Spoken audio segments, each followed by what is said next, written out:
ప్రజా యుద్ధం ఒక గద్దర్ కూతురు ఏదైతే తెలంగాణ సాంస్కృతిక శాఖ చైర్మన్గా మొదటిసారి కరీంనగర్ జిల్లాకు చేరుకున్నారు.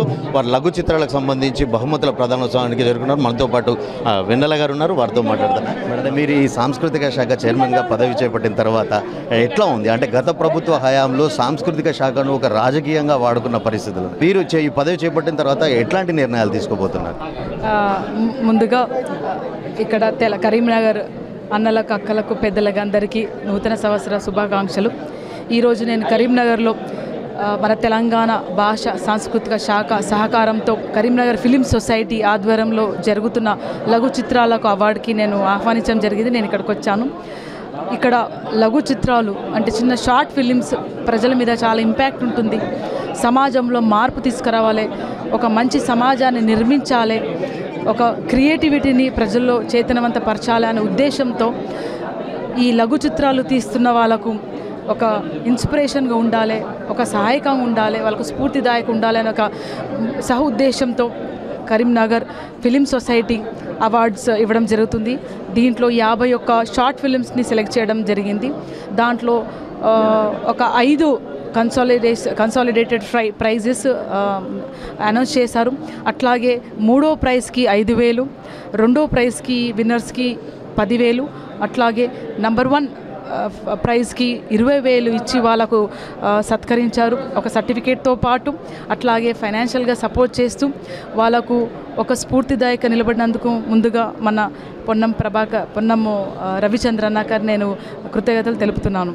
మీ నాన్నగారు ఒక ప్రజా యుద్ధనౌక, అంటే తెలంగాణ ఉద్యమ సమయంలో పూర్తిగా ఒక ప్రజలను చైతన్యవంతం చేసి తెలంగాణ ఉద్యమం పట్ల కూడా ఎంతోమందిని కళాకారులకు కూడా ఒక ఇన్స్పిరేషన్గా నిలిచారు. అంటే ఇప్పుడు మీరు ఈ శాఖకు చైర్మన్గా పదవి చేపట్టిన తర్వాత మీరు కళాకారులకు ఏం చెప్పదలుచుకున్నారు? కళల కోసం కాదు, కళ జీవితం కోసం అనేది నిజం. మరొక్కసారి తెలంగాణ సాంస్కృతిక శాఖ నుంచి ప్రభుత్వం ప్రకటించిన స్కీములు, సంక్షేమ పథకాలు ఎవరైతే అట్టడుగులున్న పేదలు, ప్రజలు, స్త్రీలు, పిల్లలు వాళ్ళకు చేరాల్సిన పథకాలన్నీ వాళ్ళకు చేరవేస్తూ మధ్యలో ఎటువంటి దళారులు లేకుండా మన సాంస్కృతిక శాఖ నుంచి వాళ్ళకు ఆ స్కీమ్ గురించి తెలియజేస్తూ ఆ స్కీమ్ సంబంధించిన విషయాలు ఇన్ఫర్మేషన్ అంతా వాళ్ళకి ఇస్తూ వాళ్ళు ఏ విధంగా దాన్ని అప్లై చేసుకోవచ్చు, ఏ విధంగా దాన్ని వాళ్ళు బెనిఫిట్ పొందవచ్చు అనే విషయాన్ని మొదటిగా మన సాంస్కృతిక శాఖ నుంచి పల్లెకు అట్టడుగుల గ్రౌండ్ లెవెల్ పీపుల్కి తీసుకుపోవాల్సిన మొదటి ఉద్దేశం. ఎందుకు అంటే ఈ శాఖ నుంచి మన ప్రభుత్వాన్ని నుంచి వస్తున్న స్కీములు వాళ్ళని డెవలప్ చేయాలి, ప్రజల్ని వాళ్ళ జీవితాన్ని నింపాలి, ప్రజల జీవితాలు బాగు చేయాలనే ఒక ముఖ్య ఉద్దేశం. కాబట్టి మొదటి బాధ్యతగా సాంస్కృతిక శాఖ నుంచి ముందుకు తీసుకెళ్తాం. రెండవది ఏంటంటే ఈ సాంస్కృతిక శాఖ నుంచి social awareness, developmental activities, technological activities కూడా ప్రజల్లోకి చైతన్యవంతం తీసుకుపోవడానికి ముందుకు రానున్న టైంలో జరుగుతుంది.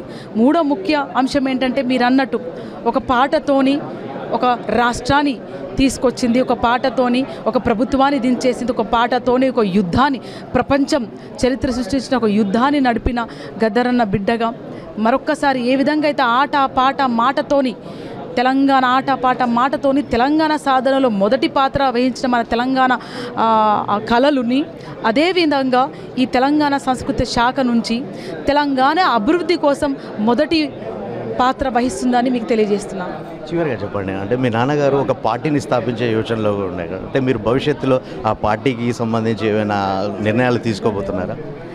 గద్దర్ గారు చనిపోయినాక ఆ పార్టీకి సంబంధించిన విషయాలు గద్దర్ అభిమానం సంఘం ఆధ్వర్యంలో దాన్ని ముందుకు తీసుకెళ్తున్నారు. అది రానున్న టైంలో ప్రజలు నిర్ణయిస్తారు, ప్రజలకు అప్పచెప్తారు, ఆ పార్టీని ప్రజలు నిర్ణయిస్తారు, వెళ్తారు. నేను ఒక కాంగ్రెస్ పార్టీ కార్యకర్తగా, ఎందుకంటే Congress party is the biggest democratic party of the country.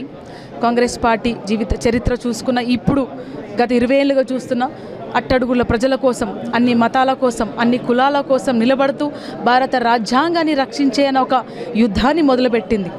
ఆ యుద్ధంలో భాగంగానే గద్దరన్న గారు కాంగ్రెస్ పార్టీకి సపోర్ట్ చేస్తూ వస్తున్న తరుణంలో గద్దర్ గారు చనిపోయగానే గద్దర్ గారి ఆట పాట మాట ప్రజల్లో మూగపోవద్దు. ఒకవేళ కుటుంబానికి వీలైతే వాళ్ళు రెడీగా ఉంటే మనం ప్రజల్లోకి రావాలని ఒక రాజకీయ, ఎందుకంటే గద్దర్ గారు చివరికి రాజకీయ స్లోగన్ ఇచ్చారు, పార్లమెంటుకు బాట, పల్లె పల్లెకు పాట, పార్లమెంటుకు బాట అంటే ప్రతి ఒక్కరు మన పాలనలో మనం ఉంటేనే మన కష్టాలు తీరుతాయి అని ఒక స్లోగన్ తీసుకొచ్చిన గద్దర్ గారు ఆశ నిలబెట్టాలని అవకాశం ఇచ్చింది, గౌరవించింది. అవకాశం ఇచ్చిన కాంగ్రెస్ పార్టీకి తప్పకుండా నేను రుణపడి కాంగ్రెస్ పార్టీలోనే కంటిన్యూ అవుతానని చెప్తున్నాను. Thank you. మొత్తంగా ఏదైతే గద్దర్ ఆశయాలను నెరవేరుస్తామంటూ భవిష్యత్తులో ఈ కళారంగానికి చెందిన అభివృద్ధి కోసం నేను ఎల్లవేళలా కృషి చేస్తానంటూ సాంస్కృతిక శాఖను మరింత అభివృద్ధి చేస్తానంటూ కూడా వెన్నెల చెప్తున్న పరిస్థితి. కెమెరా పర్సన్ సుమన్తో శ్రీకాంత్, మైత్రి ఛానల్, కరీంనగర్.